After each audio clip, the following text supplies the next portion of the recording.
Assalamualaikum warahmatullahi wabarakatuh.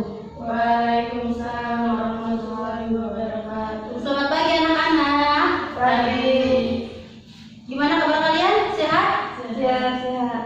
Oke, baik. Sebelum kita mulai pelajaran pada pagi hari ini, Ibu absen terlebih dahulu ya. Nadia Muzaina Zahro, Adiro. Samratul Fitriah, Adiro. Ahmad Rifai, Sakit. ya. Nah, sekarang itu materinya tentang apa ini? Meyakini kitab-kitab Allah ya. Nah, sebelum kita mulai pada pagi hari ini, alangkah baiknya kita berdoa. Berdoa dalam hati mulai.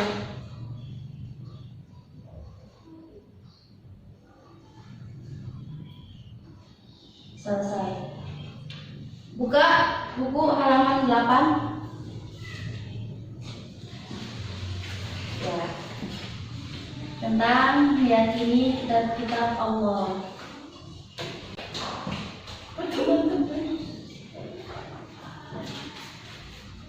Mengenai pengertian iman kepada Allah mengenai pengertian iman kepada kitab-kitab Allah Subhanahu wa taala. Nah, jadi iman kepada kitab-kitab Allah Subhanahu wa taala yaitu mempercayai dengan penuh keyakinan bahwa Allah Subhanahu wa taala telah menurunkan wahyu kepada nabi dan rasulnya berupa kitab-kitab sebagai pedoman hidup bagi dirinya dan umatnya. Nah, sebagaimana firman Allah Subhanahu wa taala dalam surat Al-Maidah ayat 16. A'udzu billahi minasyaitonir rajim. Bismillahirrahmanirrahim. Yahdi bihillahu man taba'a ridwanahu subhanas salami wa yukhrijuhum minadh dhulumati ilan nur bi'idnihi wa yahdihim ila shiratal mustaqim. Nah, yang artinya yaitu dengannya kitab suci Allah menunjukkan kepada orang-orang yang mengikuti ridhonya jalan-jalan keselamatan. Nah, mengeluarkannya dari berbagai kegelapan menuju cahaya dengan izinnya, dan juga menunjukkan kepadanya satu jalan yang lurus. Quran surah Al-Maidah ayat 16. Nah, yang kedua yaitu nama-nama kitab Allah Subhanahu wa taala dan juga penerimanya. Nah, dalam Al-Qur'an ada empat ya. Dalam Al-Qur'an ada 4 mengenai kitab-kitab Allah. Yang pertama itu ada Taurat. Nah, Taurat ini diturunkan kepada Nabi Musa sebagai pedoman hidup bagi kaum Bani Israel. Nah, kitab Taurat ini ditulis menggunakan bahasa Ibrani. Nah, selanjutnya yaitu yang kedua ada kitab Zabur. Zabur dan teman-teman. Nah, kitab Zabur ini diturunkan kepada Nabi Daud. Ya, Nabi Daud untuk dijadikan pedoman bagi kaum bangsa Bani Israel atau umat Yahudi dengan menggunakan bahasa Kipti. Nah, kalau yang Taurat tadi menggunakan bahasa apa? Bahasa Ibrani. Ini ya, menggunakan bahasa Ibrani. Nah, sedangkan Zabur menggunakan bahasa Kipti. Bagus. Nah, yang ketiga ada kitab Injil.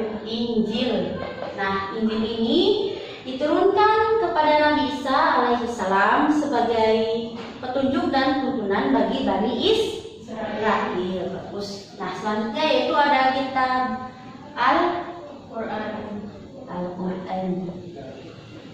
Nah, Al-Quran ini diturunkan kepada Nabi siapa? Ayo. Nabi Muhammad. Pintar, Nabi Muhammad SAW ya. Nah, dan merupakan kitab suci yang terakhir. Kitab suci yang terakhir.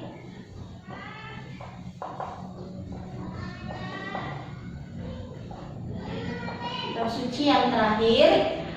Dan juga merupakan penyempurna bagi kitab-kitab sebelumnya. Nah, kitab-kitab sebelumnya kan ada Injil, Zabur, Taurat. Jadi Al-Quran ini sebagai penyempurna dari kitab Injil, Zabur, dan Taurat. Nah, selanjutnya yaitu Al-Quran ini menjadi pedoman dan petunjuk petunjuk bagi umat manusia dalam mencapai kebahagiaan dan keselamatan dunia dan akhirat. Baik, cukup sekian penjelasan dari Ibu. Ada yang mau ditanyakan? Ada Bu. Ya, apa ya? Tujuan kita bagi manusia itu apa Bu? Baik, tujuan kitab bagi manusia. Coba buka halaman 9, situ ada. Jadi, kitab-kitab Allah Subhanahu wa Ta'ala itu diturunkan kepada manusia untuk memberikan pedoman hidup. Agar apa yo?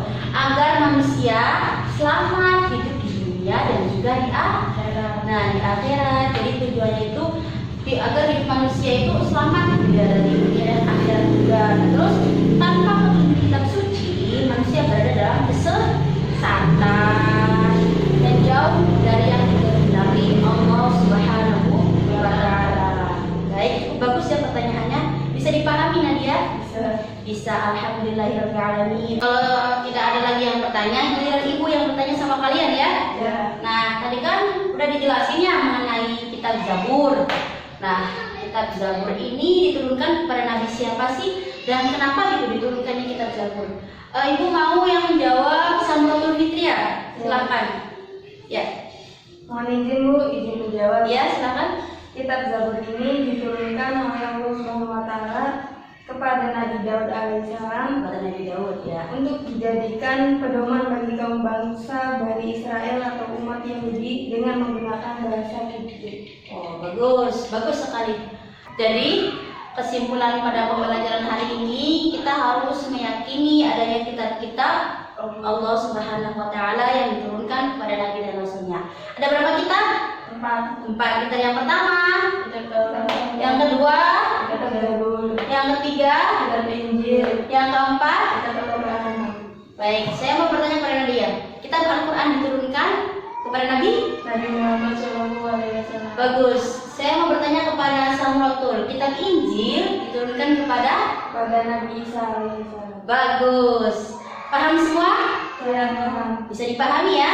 Ya. Alhamdulillahirabbil alamin. Cukup sekian penjelasan dari Ibu mengenai meyakini kitab-kitab Allah Subhanahu wa Ta'ala. Baik, cukup sekian ya pemaparan dari Ibu. Kurang dan sekurangnya mohon dimaafkan. Wassalamualaikum warahmatullahi wabarakatuh.